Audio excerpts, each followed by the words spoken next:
In other words, I love you. All right, y'all, welcome back to the show. It's Anti-War Radio Chaos, 95.9 FM in Austin, Texas. We're streaming live worldwide on the internet at chaosradioaustin.org and at antiwar.com/radio.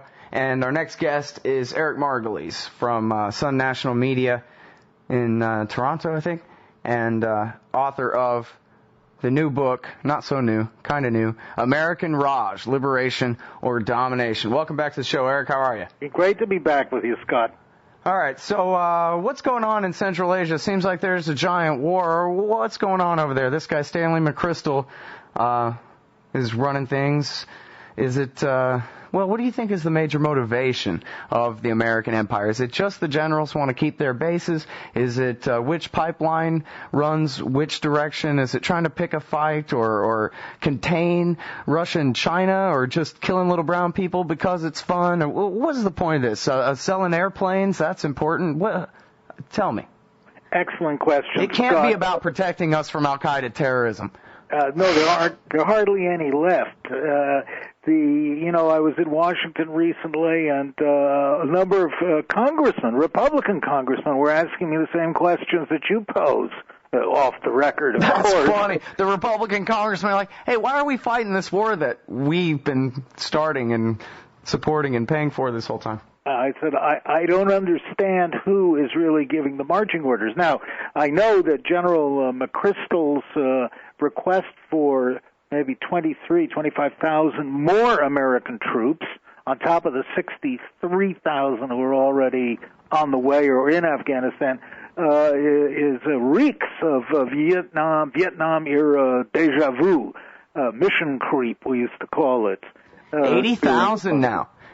Wasn't it just 20,000 in the headline a few months back? Oh, well, we're going to escalate a little bit by 20,000. Now you're telling me they added 30,000 of that now. Another, however many? I'm losing track of the tens of thousands. 25,000 odd, or that's what he requested. Some 23,000, I think, were just sent recently, or some are still on the way. So it's the American commitment is leaping, and add to this now Air Force units and logistics units and all the tail to support them that goes back to the States. So you have a rapidly growing commitment, and it costs about roughly $330,000 a year to keep one American soldier in Afghanistan. Well, and for what? Oh, for what? We're defending freedom. We're defending the free world. Yeah. Everybody in the audience is nodding and clutching their yellow ribbon. Continue, please. I have nostalgia for the Cold War, and when I hear these expressions, it makes me feel warm and fuzzy, but it has nothing to do with reality, of course. We are there, if you ask me, we're there for two reasons. First of all, because of oil politics. We want to get our hands on, dominate the last great untapped source of oil and gas, which is the Caspian Basin, which is right next to that area, and Afghanistan is one of the few transit points through which these resources can be taken out, and that's been our policy for a long time. The other thing is that we blundered into this war foolishly, and there's great concern in official Washington that if we are seen to be defeated, if we get our butts kicked there, as we have in Iraq, that this will cause not only a huge loss of face for the United States, but it's the old story, people won't respect us, everybody will be jumping on us, the dominoes will fall, it's going to be a disaster. Yeah, saving face. We got plenty of face to save at this point. Well, it seems to me that during the Bush years, which sure is nice to refer to those in the past tense, I got to tell you. During the Bush years, you heard complaints from people like Zbigniew Brzezinski, I think, that, Iraq is a diversion from the real war, and I don't even think he bothered saying on terror, The real war is that arc of crisis up there. America must I guess, to paraphrase him, stir up the Muslims to destabilize the region so that we can control it, right? I mean, basically all those stands are controlled by former Soviet guys who are still in power, and the U.S. wants to make matters worse, basically destabilize the region so that we can control it, right? Well, we certainly want to keep our communist allies in power in the region through these, what I call them, patrolist stands. And that leads us to getting in bed with some of the most reprehensible leaders there. For example, like the head of Uzbekistan, this nice place where they boil political opponents alive. We're chastising the Iranians for electoral irregularities, and yet we firmly back and pay and bribe all these little Central Asian totalitarian states, and think that that's just fine. And we're getting deeper and deeper there, and this is turning many of the Muslims against us, but also getting the Russians riled up. Well, so is it really the case then that the stands are more part of the American sphere of influence than the Russian one at this point? Yes, definitely. The U.S. has bought its way into these areas. The dollar goes a long way in Uzbekistan or Kyrgyzstan or Tajikistan. So a few $1 million, which is peanuts for the U.S. military, which is spending, I don't know, $12 billion, $15 billion a month in Iraq and Afghanistan, buys a lot of loyalty. But long run, it's stirring up tremendous opposition by Islamic and nationalist forces, just the way there was against the Russians. We've simply inherited the Russian Empire, or leased it in Central Asia. We've leased it, and now if we withdraw from it, it'll be a great strategic defeat. We have to fight to the last American soldier for Tajikistan. Yeah, well, it's been amazing to me to watch, and it's always a little headline here, there, and the other place, the continuing, or maybe they're finalized now, but the negotiations that went on for about at least a year there about whether we're going to be able to keep our air base in Kyrgyzstan, I believe it is, and the Russians have one right over the hill, and correct me if I'm thinking of the wrong stand here, but the government was trying to kick us out, and I guess the Pentagon just went over there. I don't know if they have their own printing press or what at this point. They just went over there and bribed those guys until they finally gave in. And let us keep our base. The heroic and freedom-loving Kyrgyzstanis finally accepted an offer they couldn't refuse. You're right, from the Pentagon. We upped the ante by I don't know how many $1 million, and suddenly they saw it our way. So the Americans and the Russians will both have bases there. The U.S. at Manas, which is very important for resupplying the Afghan war efforts. Well, now, so they talk about this new embassy going in Peshawar, I believe, in Pakistan. Is that right, or is it in Islam? Pakistan. Yeah, and it's, I guess they're already comparing it to the biggest embassy that one country ever built in another that's already going on in downtown Baghdad right now. What do you think that really means? How do you read that?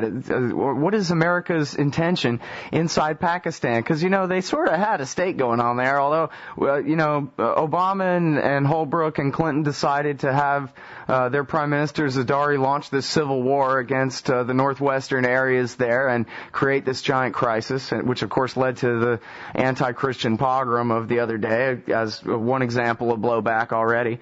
But I mean, what does it mean that they want to build this massive new embassy inside Pakistan? Our relations with them have always been guys with briefcases and military advisors and CIA spies, not massive American bases in their country, right or wrong? No, that's right, Scott. This is, during the unlamented Bush administration, I often wrote about how American foreign policy had become militarized, and it was the Pentagon that was leading it, not the State Department. Well, here's a new example under Obama of more militarized foreign policy. We see the U.S. pouring military assets into Afghanistan, where the big base is being built in near Kandahar. There's new installations in Peshawar, right on the border, right by the Khyber Pass. We see Secretary Gates standing next to the Israeli defense minister threatening war. Secretary Gates of the Pentagon threatening war against Iran. Whatever happened to the State Department? Whatever happened to policy? Anyway, it's the war leaders who are making policy, and we are going in hammer and tongs into Pakistan now. We're laying the base for a much bigger conflict. Well, so it's all geography, right? It's all about, I'm trying to think, like, if America's the Soviet Union, as you said, or we have our own domino theory and everything else, if we're them, then what we want to do is have buffers everywhere, control states between this state and that state in order that they can't get at each other or get at us, which I guess means, our ownership of the Indian Ocean or something there. All these lands, basically there's this sort of triangle of Muslim lands between, with the eastern border there of China and India, and then a northern border of Russia. And this is the whole part of the world that America's trying to conquer now. Injun country, as they call it over at the Brookings Institution, Robert Kaplan? Well, yes, and in fact, I just saw an interesting comment by one of your guests, Michael Scheuer, who said that the Brookings wrote in a column, he said that the Brookings Institution is kind of spearheading calls for a greater involvement in Afghanistan. Mm-hmm. Well, and of course, the Center for American Progress and the Center for New American Security are both the new kind of Democrat think tanks or whatever, their version of the AEI, I guess. And they're talking about a 10-year plan for at least Afghanistan. And, of course, it's all in the name of making a great democracy for the women there and all that stuff. That's right. Well, Scheuer wrote... said Israeli Foreign Minister Avigdor Lieberman identified Pakistan, Afghanistan, and Iraq as the three main threats to Israel. So these institutions in Washington are now beating the drums because now throw Israel into this messy equation, and we really have a complicated situation. And their continued threats, of course, against Iran, as well as Americans making them. But, well, give me some crystal ball about Pakistan. I mean, is America going to destroy Pakistan into little pieces and have a war and occupy the place and the worst nightmare coming true there, or what? I think it will. Unfortunately, we Americans... Damn it, man. You were supposed to say no. Well, my French readers call me Cassandra, the Greek seeress who kept prophesizing misfortune. I think we're like a bull in a china shop. We're rampaging through there. We have our little beady eyes fixed on only one thing, and that's the war in Afghanistan. And we are pretty heedless of the damage that we're causing in the region. Pakistan is a smoking volcano. We just, ignited this war you mentioned in Swat, displacing over 2.5 million people. You think there are people that are going to forget that? No, I don't think they're going to. Thank us. But we're so fixed on winning this war in Afghanistan that we've created that we're trampling Pakistan underfoot. And Pakistan is starting to come back part of the scenes. I just got an email from a fellow journalist in Pakistan who had been to Baluchistan. We talked about this one time on the show, the western province of Pakistan, telling me how dangerous it was to go through the streets in Baluchistan if you were not dressed like a Baluch. That you could be shot or stabbed there, and about spreading rebellion in Baluchistan against the central government in Islamabad. Well, and to paraphrase Michael Scheuer again, the former head of the CIA's bin Laden unit, he wrote in his book Imperial Hubris at the dawn of the Iraq War, or no, I guess it was a couple years after, 2005, or late 2004, I guess, that the United States is completing the radicalization of the Islamic world, which is, of course, what they're trying to do is, the action is in the reaction, is lure us into full-scale warfare from, Jordan to India, and it's working. and it's, on one hand, destroying our empire. It's like driving it off the edge of the cliff and hastening its destruction. But at the same time it's making the average Baluchi a little bit more hostile to anybody who might be a stranger in town. This kind of thing, I mean, like you said, what do you think is going to happen when you drive 2 million, 3 million people out of their homes? Nothing? You're going to have radicalization and reaction all over the place. That's quite right. And the war in Afghanistan is spreading. It's intensifying very rapidly. You know, when American generals in the field, when the U.S. commander in Afghanistan is fired preemptively and then replaced by this blood-drinking General McChrystal, who very shortly afterwards calls for 25 or 24,000 more American troops as reinforcements, this is a sure sign that the military is panicking, and they see disaster looming up unless they do something. And as I said, the disaster is going to blow back onto NATO, because if the U.S. is whipped in Afghanistan or is forced into an unseemly retreat, believe me, it's going to undermine America's control of NATO, which means America's domination of Western Europe. Well, all right, let me change the subject to the Sibel Edmonds story.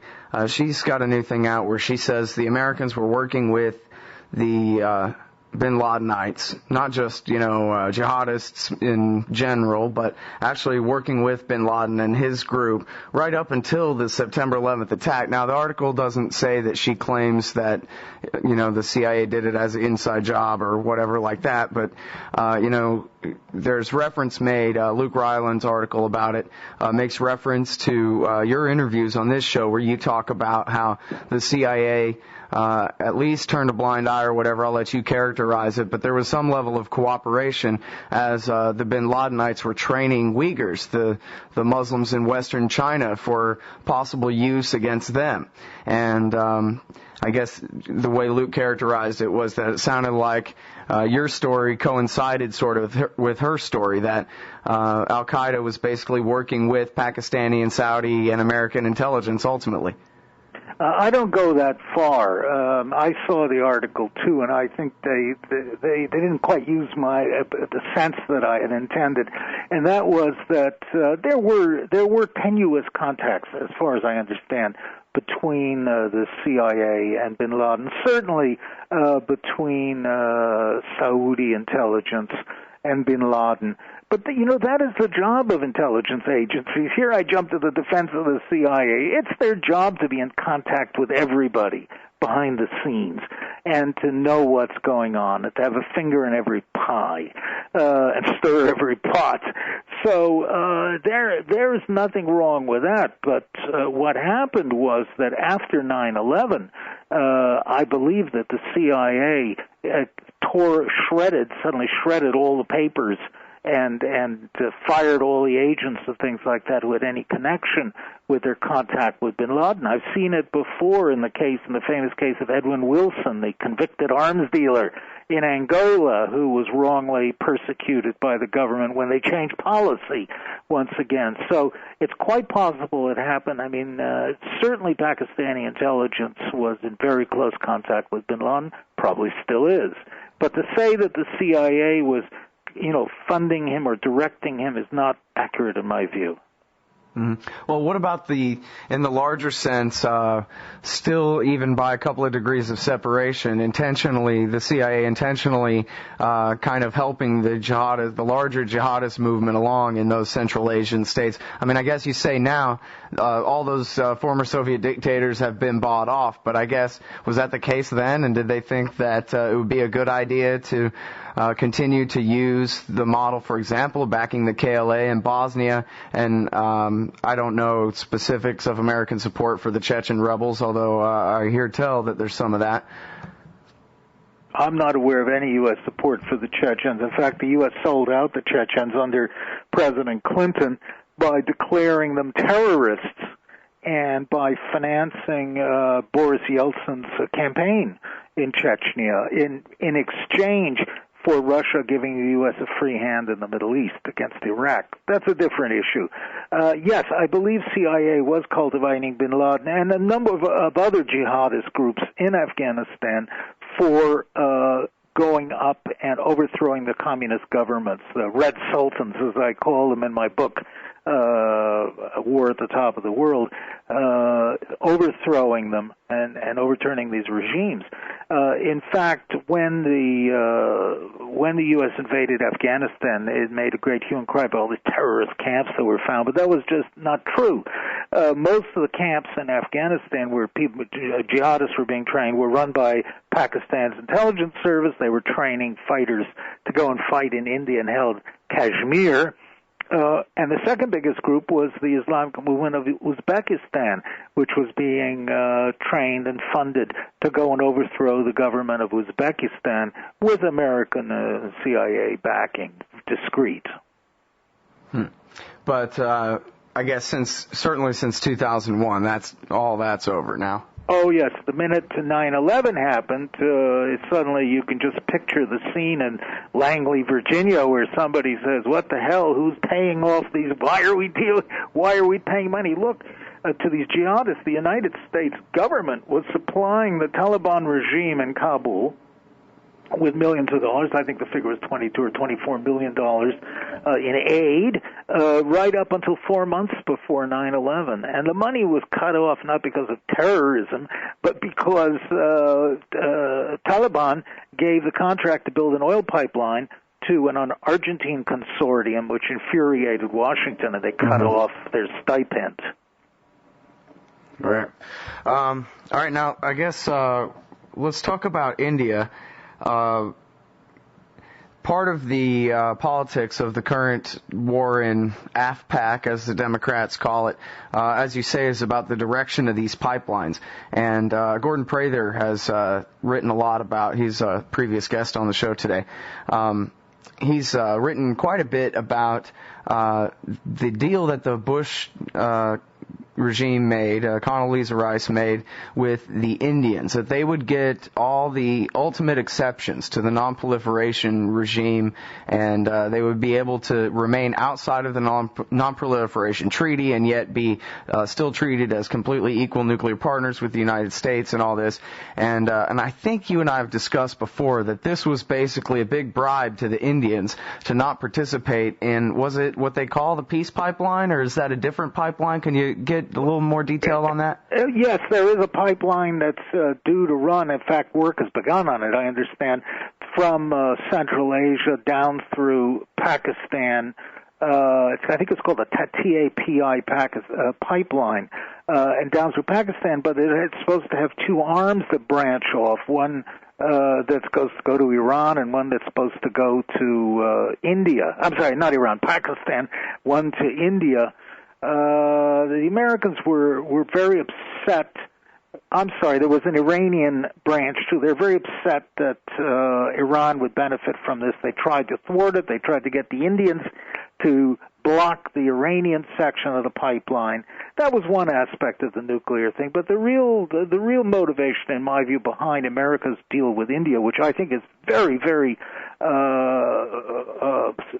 negative deal on nuclear issues, was that the U.S. is building India into a major nuclear power, because what we're doing is India has a shortage of nuclear fuel. It doesn't have enough for civilian and military reactors. So we are now supplying fuel for the civilian reactors so that India has ample fuel for its own military reactors and can go beyond the 60 or 80 nuclear weapons that it has. This is going to have one major effect, and that is it's going to alarm the Chinese, who've made very quiet about it so far, but I understand from my Chinese sources there's huge consternation and concern in China. Well, and what beef does India have with China, other than they've been neighbors for thousands of years there? Well, I'm glad you raised the question, because in my book, War at the Top of the World, it's all about one section on possible future war between India and China. And they have thousands of miles, or at least, well over 1,000 miles, maybe 2,000 of undemarcated border in the Himalayas. They fought a war in 1962, which the Chinese won very handily. Their Chinese army came within almost sight of Calcutta, and they have a tremendous confrontation over Tibet, which India feels threatens Indian security. Chinese missiles on Tibetan air bases look down over India as from a tower. There's a great confrontation over Pakistan, which is China's most important foreign enemy, and there's growing confrontation over Burma, which is becoming very important to Chinese strategic thinking. So there are many, many flashpoints for these two countries besides growing economic rivalry. Mm-hmm. Well, and I wonder how successful the American bribery of the Indians can be when we're working counter to them in other ways. There's a renewed threat, of course, for sanctions on any Iranian imports of refined oil products, which I guess means all the gasoline in their whole society or something, because they hardly have any refining capacity at all, if any. But the Indians do a lot of the refining for them and make a pretty penny skimming off the top, selling it back. And that's a pretty big deal for America to be coming and intervening in now. How long do you think that we can get away with, operating, keeping everybody under our sway while at the same time bullying them in every other way? Well, India is going to be a tough customer. The Indians are very smart. They know exactly what Washington is up to. They know this nuclear deal was designed to put India in a somewhat subservient position or make it obedient. And the Indians don't want any part of it. So they are going to end up getting the better of this deal because they're going to take what Washington's giving, and they're not going to give back very much. India is very prickly about foreigners telling it what to do, and it considers itself a major world power in the area, and they're not about to let Washington boss them around.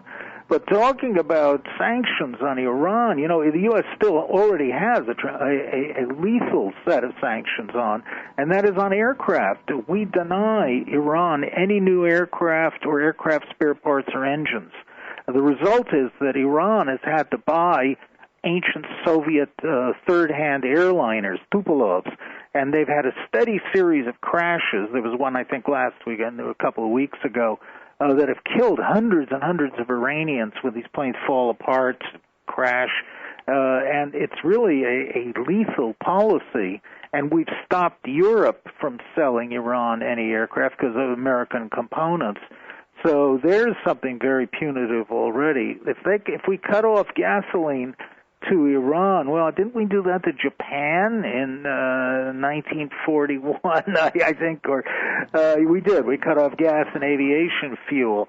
Iran has many ways of reacting, not the least of which, of course, is shutting down some of its oil exports. Well, and, I'm not sure how it works in the post-World War II era with the brave new world of American empire and benevolent hegemony and the new UN systems as compared to the old international law and what have you, but I don't think that this has changed as far as I know, but I'm not really the expert. But isn't a blockade an act of war? I mean, isn't it basically at least pseudo-war or something that's clearly deadly, as you explained there with the example of the airplanes, but it seems like it's war only, it's targeted simply at the civilian population. It never affects the government, really. That's correct. A blockade is an act of war under international law. We saw what it did to Iraq, where the Iraqis were not only starved, but they were denied chlorine to purify their water system. Their sewage systems had been destroyed by the United States in 1991 in their water purification. They were even denied lead pencils. Somehow Saddam turned a lead pencil into a nuclear weapon. I mean, it was ridiculous and it was ferocious. And the U.S. obviously has found this a very effective technique. It is an act of war. The graphite in the pencils being part of Saddam's nefarious post-1991 nuclear weapons program, right? That threatened the entire world, yes. Yeah. And we're now hearing the same story about Iran. You notice, you watch the American media, and even though the U.S. intelligence community says Iran has no nuclear weapons and the UN backs this up, you hear every night on American television the threat of Iranian nuclear weapons. Absolutely. Well, that's what anti-war radio is for. We just finished talking with, and that's what antiwar.com is for. We just had Gordon Prather on the show to explain just how true that isn't. I'm glad you're there. Well, I'm glad you're here, and we're actually already over time, but thank you very much for your time on the show today, Eric. Been a pleasure, Scott. Everybody, Cheers. that's Eric Margolis, Sun National Media, author of War at the Top of the World and American Raj.